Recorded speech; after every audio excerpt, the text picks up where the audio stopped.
Donc voilà, là on va procéder à une petite séance de tir pour continuer ce que je disais tout à l'heure. Donc voilà, c'est la boîte qui est fournie avec une très belle boîte, enfin une belle boîte, c'est une boîte en carton. C'est vrai que pour le prix, ils auraient pu mettre une jolie boîte, une petite mallette. Donc voilà, donc là je vais procéder au percutage de la cartouche. Oh, attention, attendez que je me mette comme il faut. Voilà, là on tourne.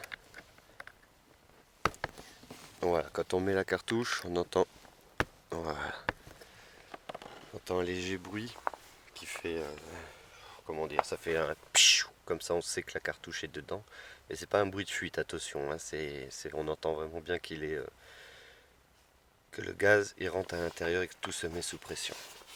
Donc voilà, on va effectuer un petit peu de tir. Et bon, comme vous voyez, chez moi il y a encore extrêmement de la neige encore.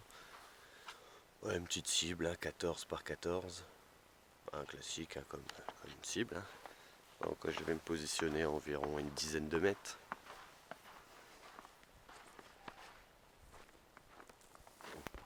Voilà. Là on se dit, ouh là là, où est la cible? Et là-bas.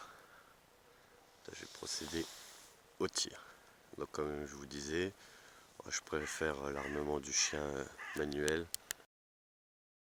Sinon on peut faire système à reculer ici, faire un peu l'armement américain comme on veut. Voilà. Déverrouillage. Et maintenant tir. Bon, maintenant en espérant que je vais arriver à faire un tir potable.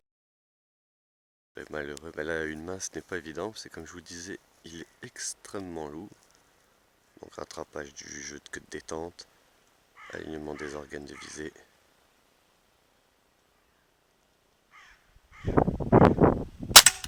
Et shoot. Voilà, le premier shoot apparemment il est déjà pas trop mal. Ouh, très très bien. Même à une main, vous voyez, une main, c'est pas mauvais. C'est pas évident, mais c'est pas mauvais. Ouh, un petit peu dévié. Oula, carrément dévié même. Je dirais une main, c'est vraiment dur.